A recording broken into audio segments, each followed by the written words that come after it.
Hi guys, it's Kristen and welcome back to my channel. So today's video is going to be my September reading wrap up for the month.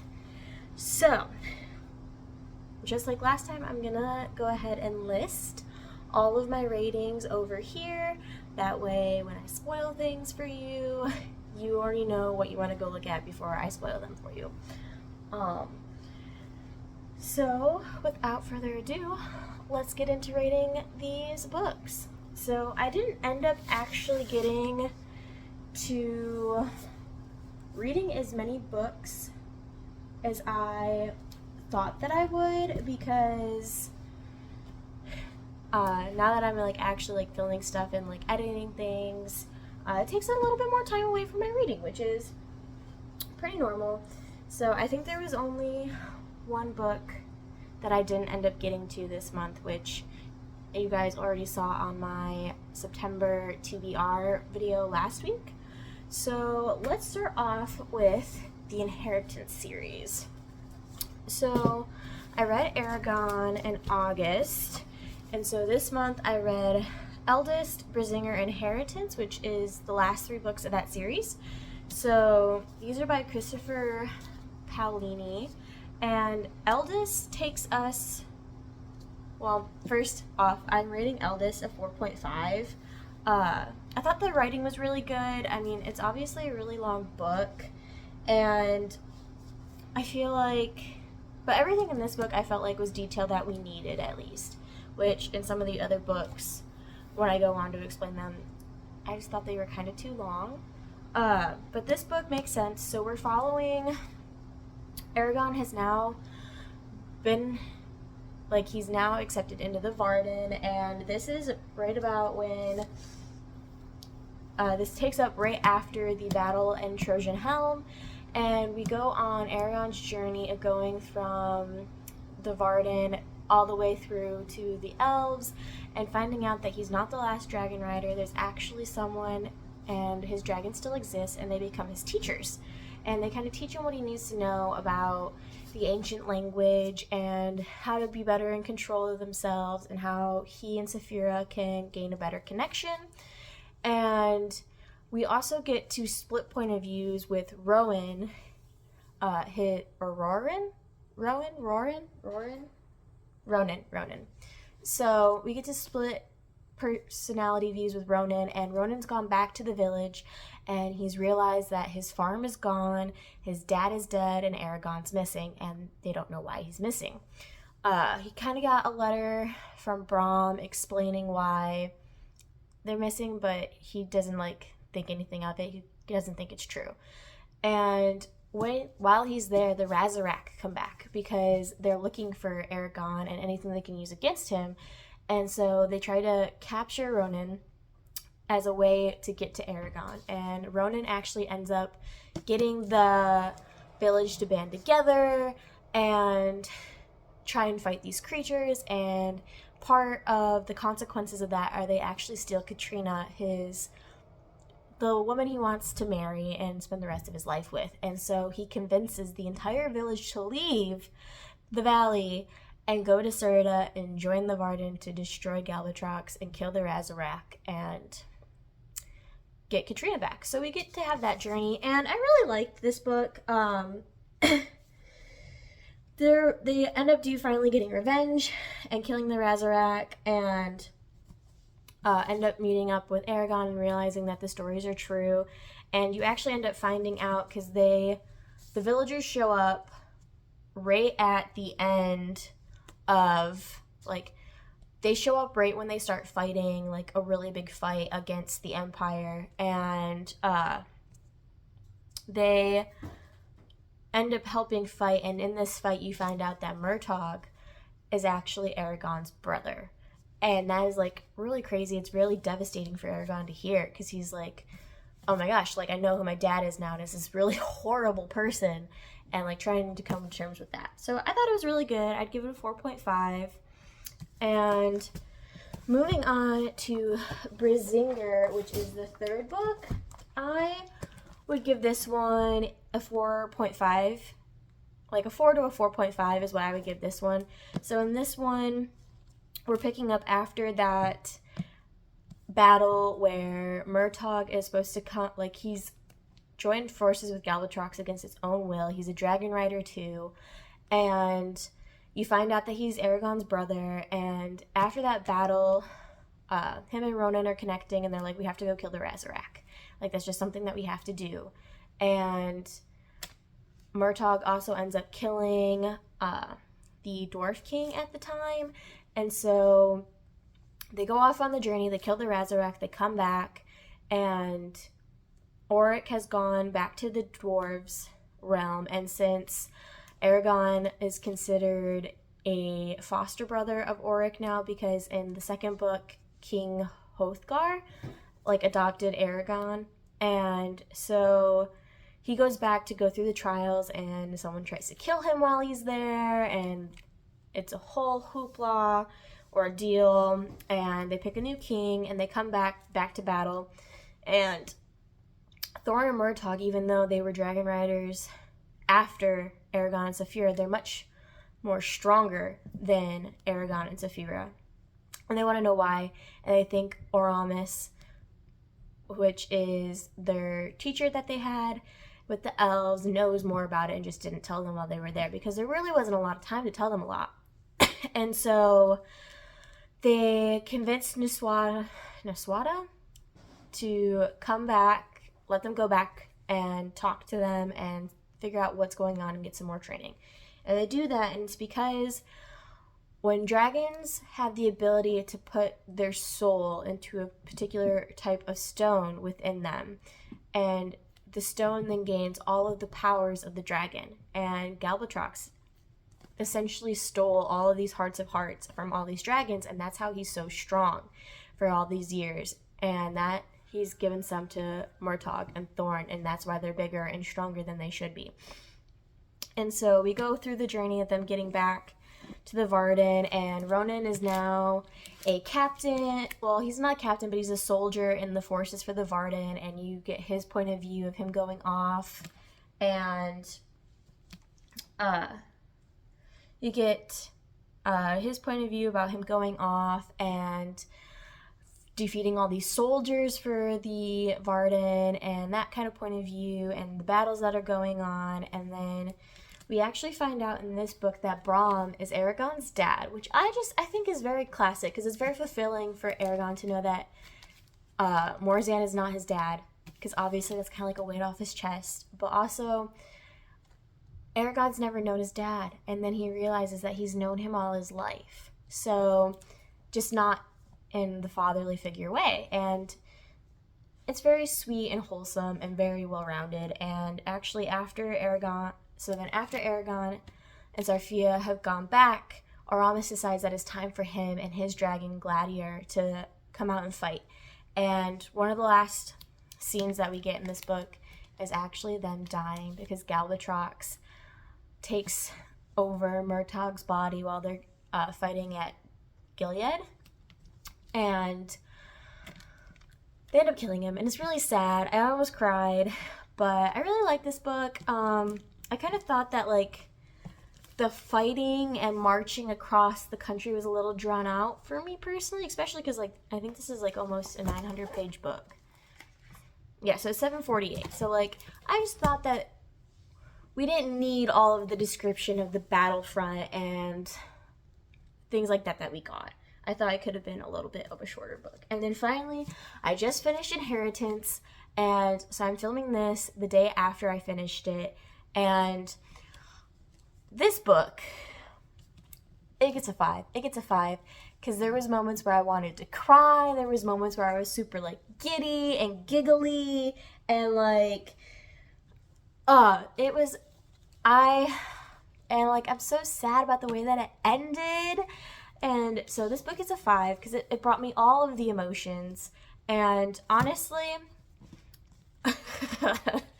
this book is so big. Honestly, like, this book really didn't hit me as a 5er until, like, the last 200 pages, if I'm going to be honest. I just thought that things were really drawn out for this book. So in this book, you get them obviously marching across to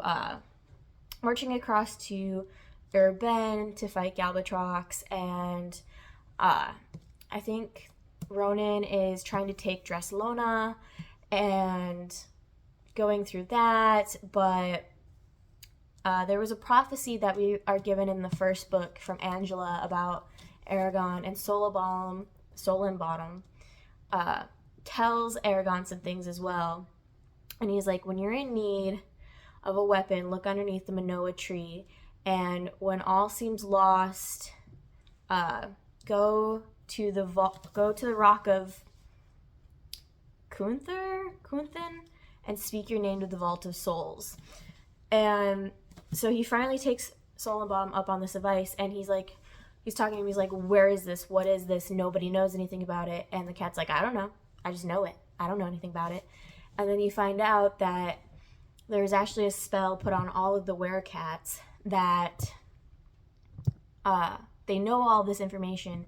They don't know why, and it's because someone put a spell on them, and they can only remember certain bits and pieces, but they don't know the whole story. And so they go to, and it's happened to all of the dragons too. And so it's this really big piece of magic, and they go to Vorengard, which is like the original home to the riders, and they go and they figure out that the Vault of Souls is this rock formation, and that the island has kind of become poisoned and corrupted because of the magic that happened on the island when there was the big battle. And they have to speak their true names, so they have to figure out their true names, which I wish, like, we never actually end up getting told their true names, and I wish some of you did, because I think that it would be really good to know. You know, it'd be interesting to know. But we don't, which is unfortunate. But they get into the Vault of Souls, and they realize that, one, there's a little stash of the Heart of Hearts for the dragons, but also there's eggs. So we've gone this whole series thinking that there was only 3 eggs left in existence, that the dragons are basically extinct, and we find out that there's not. They're not. Like, they're going to be able to thrive and live, and that was the moment that this book became like a 5-star book for me, because I was like, oh my god, like, they're not going to die. So that was the moment that this book became a 5-star book for me. And then from there on, I think the pace really picked up, where, like, we get the actions. I think the action scenes for the final fight in Yerbin were really great. I really think they were written well. And the facing off with Galbatrox, and Nusueda got captured. And so seeing her torture, I think everything from there on out was written really well, paced, and really well. Like, it was like I couldn't put the book down. Like, I stayed up till like 3 a.m. reading this book because I didn't want to put it down, and I wanted to finish it for this video. So but also, like, I almost wanted to cry, because, like, the elves have finally made it to this place, and they finally caught up with everybody, so they're finally there. Sorry, I have notes, and I want to be able to read the notes about the books to tell you things that I liked about the book.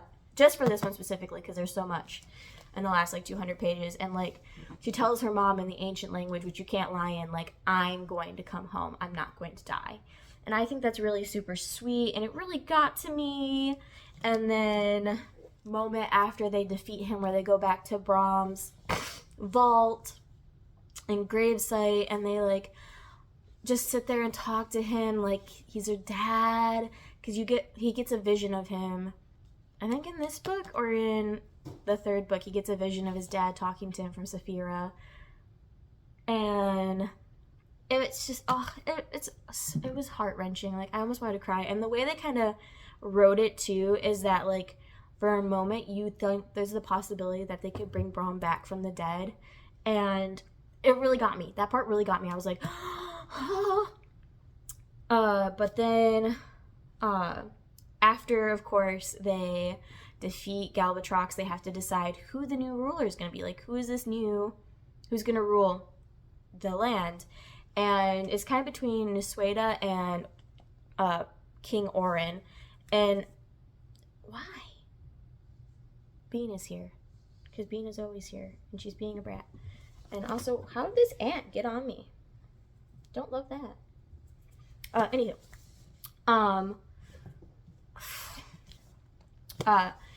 King Orin is kind of like, oh, well, I should have it because I supplied you guys for so long. And Asueda's like, you don't even want to lead. Like, you haven't even been leading this. Like, you don't want to lead. Like, I should be the one because I've been leading. And he's only doing it just to have more power and just, like it's a pee contest, you know? Like, it's not like he actually wants to do it. And, like, all of his reasonings for why he should be king are so dumb. And, like, I really end up disliking his character, especially because, like, when Eragon has to take over because Nuswada gets kidnapped, he's like, well, you have no experience, and are you still gonna, like... It's just... He becomes such an annoying character because he's so dumb, and I'm like, you have no logic whatsoever, and you're a scientist, so, like, what? So, he's really irritating in the end. But, you also have the Elf Queen dies, which is very sad, because it's Ira's mom, and they end up having to pick a new queen, and she tells Eragon, because it's kind of like with the dwarves, how, like, it takes a really long time for them to pick a new ruler, and after a couple of months, because Eragon wrote her, and she never wrote back, and then she writes back, and she's like, hey, I'm coming to introduce the new queen to Nuswada, one of the two, and I want to introduce you first. And so Eragon goes to this meeting place, and that's where you find out that Ira's the new queen, and she's also a dragon rider, and I think that is so sweet that she is also a dragon rider. And Saphira and her dragon end up becoming, like, mates, and I think it's so cute, and it made me so, like, girly, giggly, like, reading a good little romance book about it, and it was so sweet. But Eragon's decided, because he has to, like, raise the next generation of riders, right? And he needs to hatch these eggs, and he's looking for a place to bring them, and he ends up deciding that he needs to leave with all of the eggs and go somewhere not there, because feeding baby dragons is no joke, and there's no way to keep them from eating everybody else's livestock. So he just decides that he's too powerful to stay, and if he stays, he's subject to Nuswada's rule, which he doesn't want to be a part of, because he thinks that everybody should be really impartial if they're a dragon rider. And he decides that the only way that things can move forward is if he leaves the country. And it's so sad, because I'm like, you're so close to having everything you've ever wanted, and now you're leaving. And, like, I get why he had to leave, but it tugs at my heartstrings, especially when Saphira picks a mate, and then, like, now they're gonna leave after having, what, like, a month together? Like, made me cry. I actually did cry at the end, because, like, you get the little journey of, like, going from all the way down a Nurben. Like, he takes Ronan with him and their baby, and Katrina and the baby, and they go and they see the elves, and they celebrate, and then they start their journey to, like, the lake where they're gonna travel off, and they end up meeting Auric on their way there, and, like, they had to say goodbye to him, and Ira follows on their journey all the way to the end of the lake, and just in the end, knowing that, like, he's never gonna be with her, and he's gonna be alone. Well, he's not alone, because there's some elves going, but it really tugged my heartstrings, and this book was definitely a 5 for me. Like, I cried at the end. At the end, I cried. Like, I couldn't stop crying. I mean, I didn't cry that hard, but it got to me, you know? It got to me. So, I really loved that series. I don't know if I'll ever read it again, just because the series is so long, and, like, I just don't want. It's so long. So I'm not sure if I'll read it again, but I totally recommend to read it at least once, especially if you like dragon and magic and fighting. So the next books I read was The London Seance Society by Sarah Penner, and I gave this book a 4.5 to a 5. I really enjoyed this book. Like, there's a little gay love story in it. You get this betrayal because in here you find out, because Lena goes off, her sister dies on Halloween, and she goes off to meet Vaudeline and study underneath her in France as a medium. That way she can figure out what happened to her sister. And while she's there, a letter comes to Vaudeline and is like, your friend so-and-so died. The London Seance Society, which is like the people who run the mediumship services in London, haven't been able to figure anything out about his murder and what happened. And they ask her to come in. That is my watch. They ask her to come in and help with the investigation and see what can be done. And so she goes back to London, which she originally left because the same person who ended up dying told her to leave. He was like, I've discovered this conspiracy in my business. Like, I'm worried that you're too close. Like, we need to get you away. Like, go somewhere else. So she runs off to France. And so while they're investigating the things that are happening at the Seance Society, they kind of find out that, like, some people have been running, like, some shady seances where, like, they're not real. Like, it's very, like, much tricks of the trade. And that, like, these tricks of the trades are being learned through presentations that the society is giving. And that at these, like, kind of fake seances, they are pressuring the women that are attending to have relations with them. Either monetarily because they couldn't pay the fee, or they're just trying to take advantage of these women when they're in their moment of need. And so you find out that her sister, Lena's sister, was attending these seance sessions. And that, attending these seance sessions, and she's like, well, why would she feels really betrayed, because she's like, well, why would my sister be dealing with all these false ongoings? Like, she really believed in this stuff, so why would she be, like, practicing these, like, fake habits? Like, she didn't understand. And you come to find out that her sister and one of the men in here were having a relationship, a sexual one, where she was using him to figure out things about the society. And so she feels really hurt and betrayed by her sister, and she finds out that Vaudeline knew about it, but she didn't actually. The person who was in the relationship with her sister found out that her sister was actually investigating them because she knew about the scheme that was happening and she wanted to expose the society. And she had a letter from Vaudeline, or to Vaudeline, something like that. She had a letter from Vaudeline she had written to Vaudeline, and the man had intercepted it because, like, it was supposed to get sent out. It didn't. It fell out of her bag during one of their little triads. And he says, oh, I posted it for you, but he didn't. And instead he writes a letter faking that Vaudeline implicated that her sister should be doing these things for her, and kind of insinuates that Vaudeline ended up getting her killed because she tells her to go to this place on All Hallows Eve because there's going to be this party. And at this party, you end up finding out that the man who died on the same night was because she killed him, because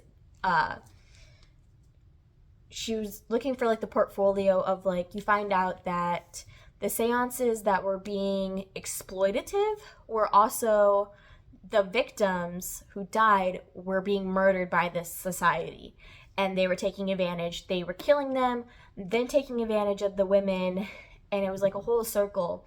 And you end up finding out that the person that died that night is the person who is killing all of these people. And he goes to meet up with her and is like, gotta put an end to this, can't have this, like, getting out because she knows too much, and tries to kill her, and they end up, like, killing each other. And it ended up being, like, a really crazy twist and turn. So I really ended up really liking this. So we give it a 4.5 to a 5. And I think it's an excellent book. Totally recommend if you like kind of murder mysteries, old-timey, like 1800 London and little game relationships. I check this out. It was a good read. I enjoyed it. Next, let's talk about the Graveyard Book. The Graveyard Book. So this is The Graveyard Book by Neil Gaiman, and I did not like this book. Well, I guess I shouldn't say that I didn't like this book, but I'm gonna give it a 2. This book was not my cup of tea. It really wasn't what I thought it was gonna be, because from the back of the book, I thought that this was gonna be like almost like you figure out who's trying to kill Bod's family, and you would get like him growing up in the graveyard and the guy kind of like hunting him. And I thought it would be more of that kind of dynamic, that kind of play, and it really wasn't. Like 80% of the book is like, so the first like couple pages are the family dying, Bod crawling to the graveyard, his mom asking the graveyard to take care of him, and so now you can see the ghost and he's part of the graveyard. And like the rest of the book after that is pretty much just Bod growing up in the graveyard and like them kind of trying to teach him how to be a ghost, and they're like, oh, you can't leave the graveyard because this man is going to find you. And like there's really no explanation why, and like all of a sudden he just has this guardian who isn't a ghost but isn't like a regular person in society. And there's really weird time jumps in here. Like all of a sudden he goes from being like a baby to being like 4 to being 8 to being 12 to being like I think 16, and there's never like a definitive like passage of time, I guess. It's not like, oh, like you read one chapter and like the next chapter is in the future and it says like 16 years later or when I was 8. Like you get all of this like context and things happening, and then all of a sudden there's a sentence being like he was 4. So there was really no like succinct jumps in time for me in this, which I really didn't like. And then honestly, there's like no actual action. Like, I mean, there's a bit of action in the beginning when he goes to the ghoul world and has to deal with that. But like outside of that, there's really no action whatsoever. And he ends up like in the last like couple hundred pages is when you find out about this secret society of men that are killing people, and they're all Jack something, and they're all the man called Jack, and they have different versions of names, but you don't really get a whole lot about the organization until like the very end. And it's because there's some great organization that's like bent on protecting the world from this specific family, because this family has the power to destroy their organization. And it just, I don't feel like this really got set up for me, or I wasn't really able to read in between the lines to really get the underlining meanings here, maybe. Like, so I just really did not like this. I kind of thought it was a waste of my time that I read it. Like, it just was not for me. And like, I want to know who the honor guard was, like what was the purpose of the honor guard that we get later on. And I really did not like the ending, because in the ending, like, he goes off. It's like, oh, like, it's time for you to leave. Like, you can't stay part of the graveyard anymore. Like, you're too grown up. And he goes off with the gray lady, who I interpreted as a version of, like, death. Like, she was death. So I didn't like this. I didn't like the way it was summed up. I didn't like the behind the why this people were after him and why he was so special. I personally did not like this book. And that's why I'm giving it a 2. So the next book I want to talk about is Rhapsodic, and I love this book. This book is a 5. I read this out of order. So I was actually going to read another book as my palate cleanser, and I started reading that book. I think I got like 20 pages in, and I was just like, this book is not hitting it, which it is on my October reading list. So we'll see if I actually get to it, or if I still have the same like disinterest in it. But I decided to read this instead, and then I was reading this at my house, and I liked this book so much that I took it to Aaron's house and finished it before I finished the book I was supposed to be reading at his house because I loved it so much. And I'm so mad that I didn't buy the rest of the series, and I'm having to wait for it. The rest of the series is on my TBR for September, but I have to wait for all the books to come in, and I cannot wait. Like, I was so mad at myself that I did not buy the rest of the series, which I didn't think I'd like it that much. Also, I didn't think the series was finished yet. I thought this was like a newer series that had just come out.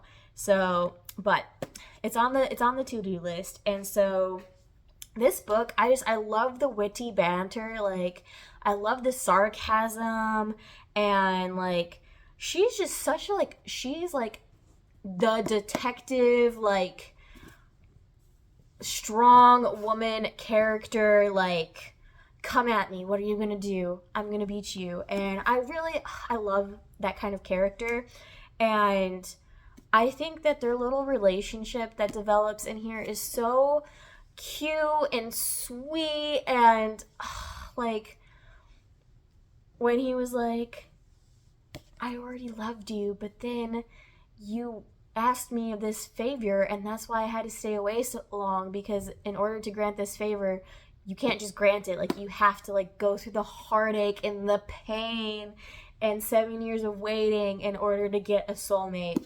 And I was like, are you kidding me right now? Like, So I loved this book, and I do have to warn you, this book does have a little spicy scene in it, so if that is not your cup of tea, either skip that scene or don't read this book. But I really love this book. I truly, truly, truly, dearly loved this book, and was so mad at myself that I didn't have the rest of the series. So, all right. So, last book that I read this month was The Magician. So this is what, 1, 2, 3, 4, 5, 6, 7. So this is the 7th book I read, and it's The Magician in the Secrets of the Immortal Nicholas Flamel series. And you know what? The series did make a turnaround. I'm going to give this a 4 this month. I actually did end up liking this book. I thought there was a much better explanation of things in this book, and like much better like background knowledge, storytelling, and I feel like the fighting scenes were really well developed. And so in this book, they just went from California to France through one of the ley lines, and they're looking for an immortal to teach sorry, I've been sick the last week, so my sinuses and my voice are a little off, okay? But Sophie got awakened, and they are trying to get someone to teach her the power of fire. And so they go to find the Comte de Saint Germain, and he lives in France. And so they're kind of running away from Dee. They're running away from Niccolo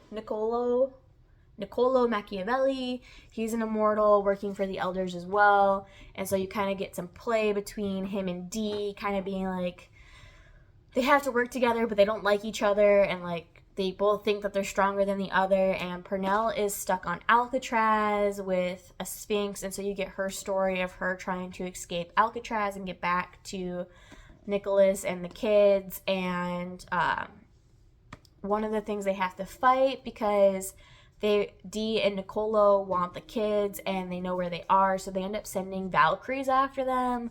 And Nidhogg, because he gets released from the tree, the World of Life tree, in Hecate's world that Dee ends up destroying in the first book.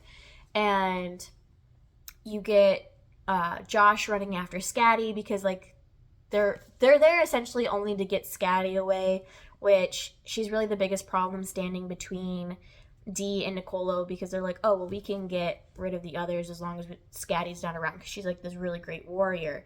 And so you get them trying to set Nidhogg on him, and then Josh runs after Scatty to try and save her.